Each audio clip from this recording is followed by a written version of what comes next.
स्वागत है आप सबका आपके अपने YouTube चैनल यादों के पहरे पर।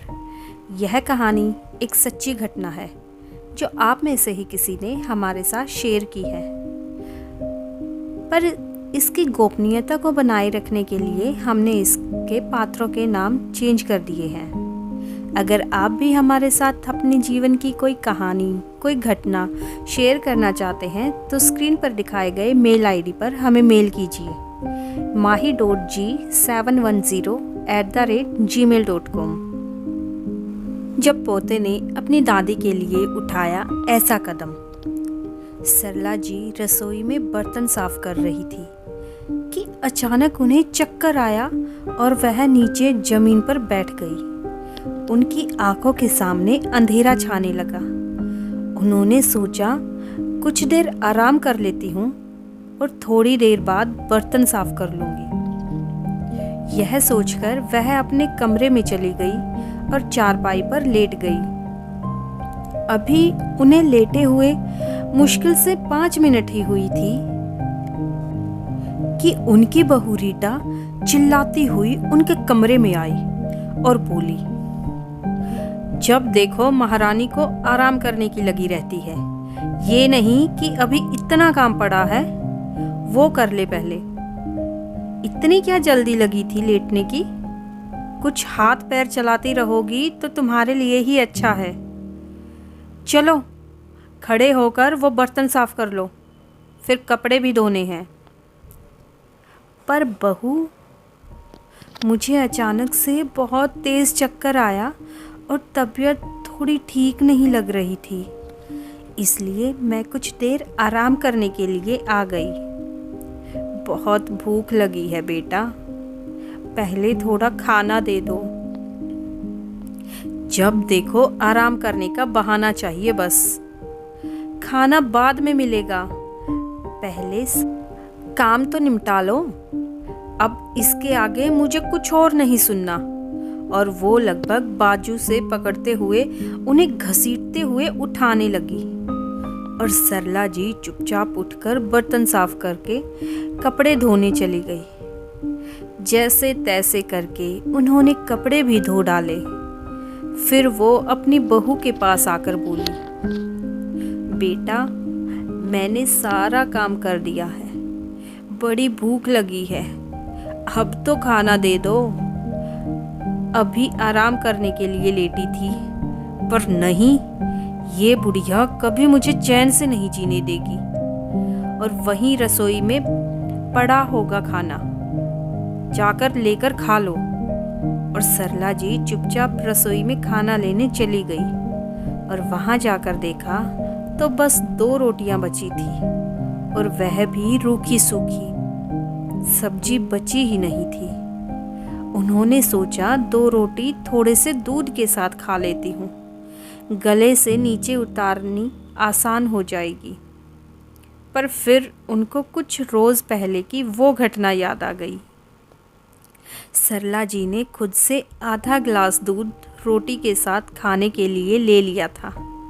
जब रीटा ने उनके ग्लास में दूध देखा तो वो आग बबूला हो गई। बुढ़ापे में आदमी का खाना पीना छूट जाता है, लेकिन यह जब देखो चटकारे ले लेकर दूध पीती रहती है। ये नहीं कि घर में बच्चा है वह पी लेगा। कितनी महंगाई हो गई है, पर इन्हें किसी के बारे में नहीं सोचना, बस अपनी पड़ी है इनको। और इतना कहते हुए रीटा अपने कमरे में चली गई। अब हालत यह थी कि ना तो सरला जी उसे दूध को रख पा रही थी और ना ही वह उनके गले से उस दूध को नीचे उतार पा रही थी। जैसे तैसे करके उन्होंने रोटियां खा ली थी। फिर वो अपने कमरे में जाकर चुपचाप रोने लगी। यह घटना याद आते ही सरला जी ने सोचा, पानी के साथ ही रोटियां खा लूंगी।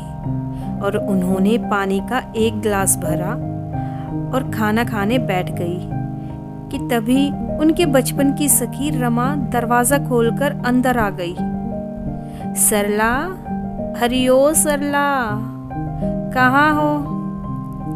आजा बैठ जा रमा, खाना खा रही हूँ। अब रमा ने सरला जी को देखा कि वो पानी के साथ रोटी खा रही है, तो उन्हें बहुत तकलीफ हुई। दरअसल रमा सरला जी की बहू रीटा के व्यवहार को अच्छे से जानती थी और रमा सरला जी से बोली, सरला, तेरी बहू तुझे कुछ भी कहे तो उसका विरोध क्यों नहीं करती? कब तक यूं ही दुख तकलीफ झेलती रहेगी? और सरला जी के चेहरे पर दर्द भरी मुस्कान आ गई और वह बोली, अरे रमा, जीने की इच्छा ही कहाँ बची है? कुछ दिन बचे हैं, जैसे तैसे करके काट लूंगी। क्या पता कब भगवान का बुलावा आ जाए। सरला, कभी तो अपने लिए जीना सीख। कभी सुख तेरे जीवन में आया भी है? सारी उम्र तूने ऐसे ही दुखों में निकाल दी। कम से कम अपनी जिंदगी का आखिरी समय तो सुख से काट ले। किसके सहारे काटू रमा? बेटा अच्छे से जानता है बहू के व्यवहार को, पर वो भी कुछ नहीं कहता। पोता है जिससे थोड़ा प्यार मिल जाता है। बेटी का तो इन्होंने आना ही बंद कर दिया। और सच कहूँ तो अब मैं भी नहीं चाहती कि मेरी बेटी यहाँ आकर जलील हो। कम से कम वहाँ इज्जत से तो रहेगी। मेरा क्या है, कुछ दिन बचे हैं। और सरला जी एक बेहद सरल स्वभाव की महिला थी। उनके 2 बच्चे थे, एक बेटा और एक बेटी। पति जवानी में ही सरला जी को विधवा करके दुनिया को अलविदा कह गए थे और 2 बच्चों की जिम्मेदारी सरला जी के कंधों पर आ गई। सरला जी ने जैसे तैसे नौकरी करके अपने बच्चों को पाला और जब तक उनकी तनख्वाह आती थी तब तक तो फिर सब सही था। पर रिटायर होने के बाद बेटे बहू ने उनको घर की नौकरानी बनाकर रख दिया था। रिटायर होने के बाद रीटा ने काम वाली को हटा दिया था और सारा काम करने की जिम्मेदारी अब सरला जी के ऊपर आ गई थी। पहले तो थोड़ा बहुत काम रीटा कर लिया करती थी, लेकिन उनके रिटायर होने के बाद तो जैसे उसे फुल टाइम मेड मिल गई हो। जब सरला जी अपने बेटे से बहू की शिकायत करती तो बेटा कहता, माँ, हमें घर में सफाई पसंद है और नौकरानी अच्छे से काम नहीं करती थी, इसलिए उसे हटा दिया। और माँ, थोड़ा बहुत हाथ पांव आप चला लोगी तो क्या घट जाएगा? पूरा दिन फिर आपको खाली ही तो रहना है। और फिर सरला जी ने कभी कोई शिकायत बेटे से नहीं की।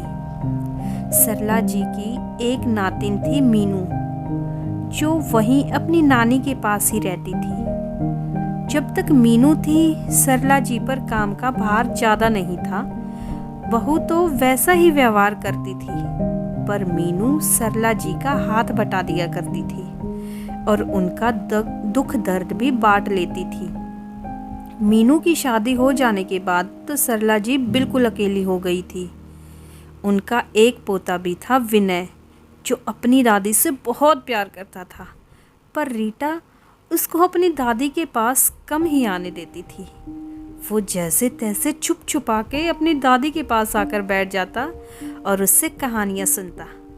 सरला जी भी अपने पोते को बहुत प्यार करती थी और वह अपनी माँ को जब अपनी दादी के साथ ऐसा व्यवहार करते देखता तो उन्हें रोक देता। लेकिन अब वह पढ़ाई के सिलसिले में घर से बाहर ही रहता था, किसी दूसरे शहर में, तो अब रीटा को रोकने वाला कोई नहीं था।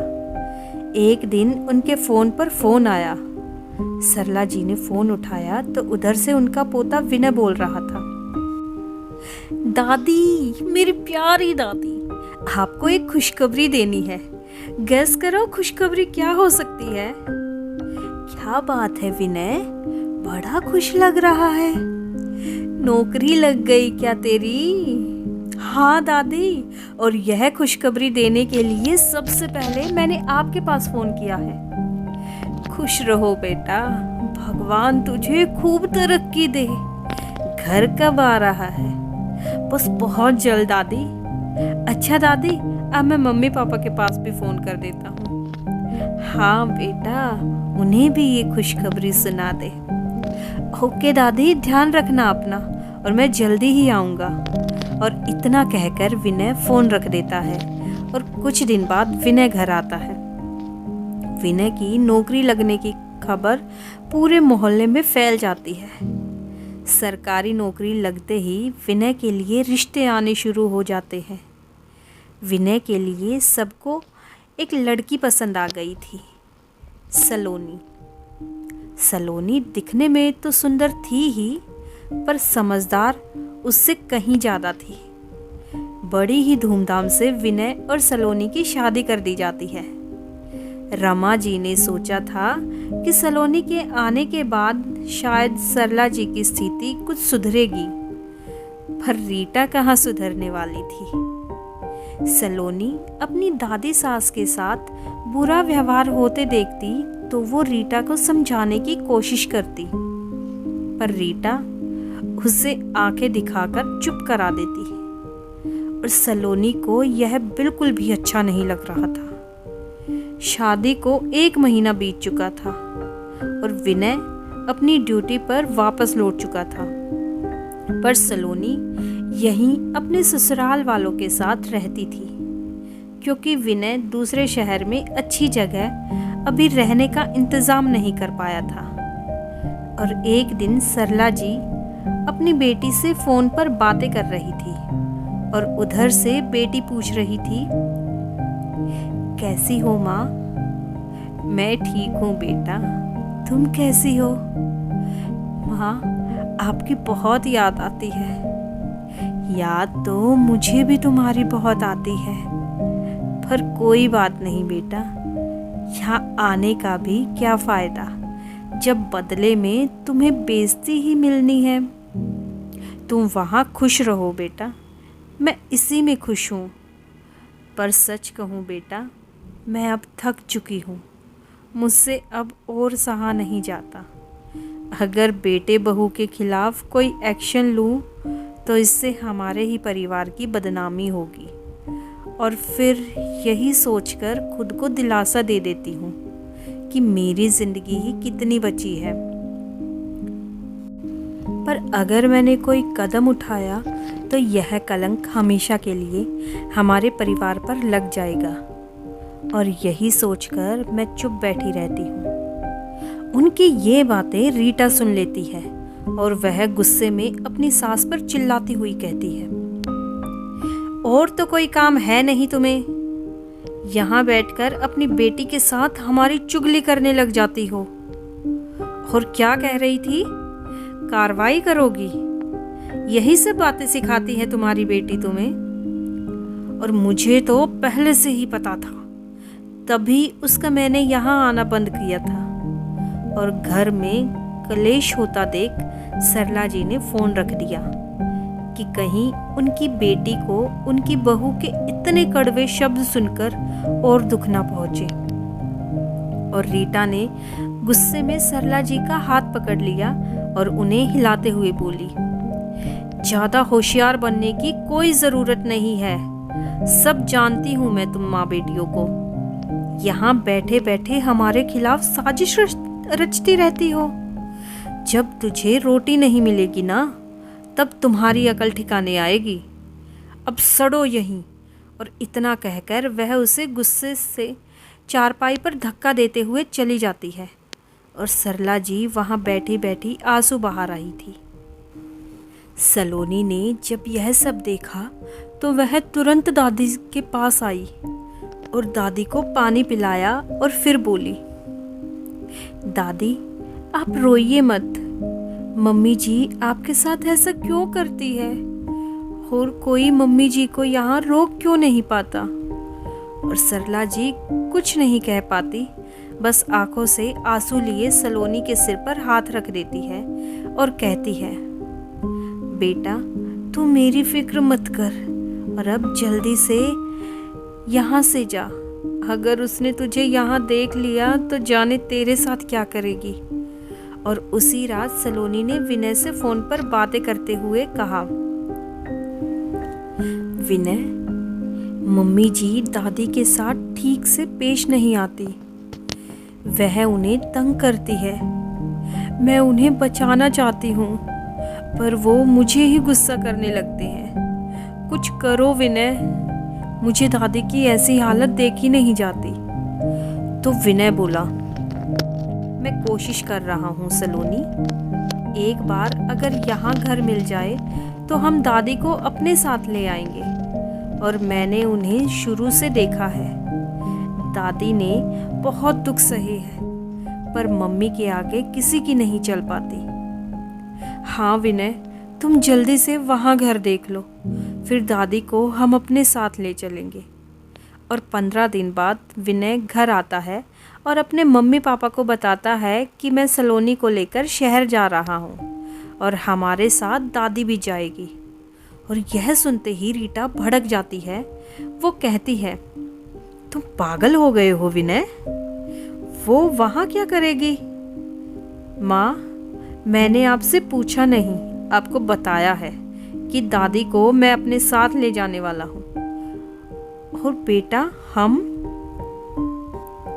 आप लोग यहीं रहिए। आपने जो दादी के साथ किया है, उन कर्मों की सजा आपको भुगतनी पड़ेगी। आप यहीं रहिए अकेले, और मैं आपके साथ नहीं रहूँगा। मैं अपनी दादी के साथ रहूँगा। और इतना कहकर विनय अपने कमरे में चला जाता है। रीटा यह सुनकर गुस्से से लाल हो जाती है, पर वह अब कुछ कर ही नहीं सकती थी। उसे उसका बेटा उसके हाथ से निकलता हुआ दिख रहा था। और अगले दिन विनय सलोनी और दादी का सामान पैक करवाकर उनको अपने साथ अपने शहर ले आता है। दोनों दादी को बड़े ही प्यार से घर के अंदर ले आते हैं और सलोनी दादी का अच्छे से ख्याल रखने लगती है। दादी भी बच्चों के साथ खुश थी, पर कहीं ना कहीं अपनी बेटी से मिलने की इच्छा मन में आते ही वो उदास हो जाती है। और एक दिन विनय ने अपनी दादी को अपनी बुआ से बात करते हुए सुना। सरला जी कह रही थी, बेटा, बच्चे मुझे यहाँ अपने साथ ले आए हैं। वैसे तो दोनों मेरा बहुत ख्याल रखते हैं और मैं बहुत खुश भी हूँ, पर कई बार तुम्हारी याद बहुत आती है। और विनय अपनी दादी और बुआ की बातें सुन लेता है। अगले दिन वो सलोनी के साथ मिलकर कुछ प्लान करता है और चुपचाप बाहर निकल जाता है। सलोनी आज रसोई में कई तरह के स्वादिष्ट पकवान तैयार कर रही थी। और कुछ देर बाद गाड़ी आकर रुकती है और सलोनी दादी की आंखें बंद करके उन्हें बाहर ले आती है। तब तक विनय अपनी बुआ को अंदर ला चुका होता है। सरला जी कहती हैं, अरे बेटा, आंखों पर क्यों हाथ लगा दिए? मुझे कुछ दिखाई नहीं दे रहा, चोट लग जाएगी। दादी आपके लिए कुछ सरप्राइज है। इस उम्र में क्या सरप्राइज दे रही है पगली? यह उम्र कोई सरप्राइज लेने की थोड़ी ना है। तुमने तो वैसे ही मुझे इतना प्यार देकर मेरी जिंदगी संवार दी है। कि तभी विनय की बुआ जी अपनी माँ के सामने आकर खड़ी हो जाती है। और विनय की बुआ इतने सालों बाद अपनी माँ को देखती है तो उससे रोना आ जाता है। वह आंखों में आंसू भरकर सरला जी को जैसे ही माँ कहकर पुकारती है, सलोनी उनकी आंखों के साथ सामने से हाथ हटा लेती है। और सरला जी अपनी बेटी को यूं अचानक सामने देख उसके गले लगकर रोने लग जाती है। तू यहाँ कैसे बेटा? माँ, विनय का सुबह ही फ़ोन आया था। बुआ, मैं आपको लेने आ रहा हूँ। दादी को कुछ मत बताइएगा, उनके लिए सरप्राइज़ है। और ये मुझे यहाँ आपके पास लेकर आ गया।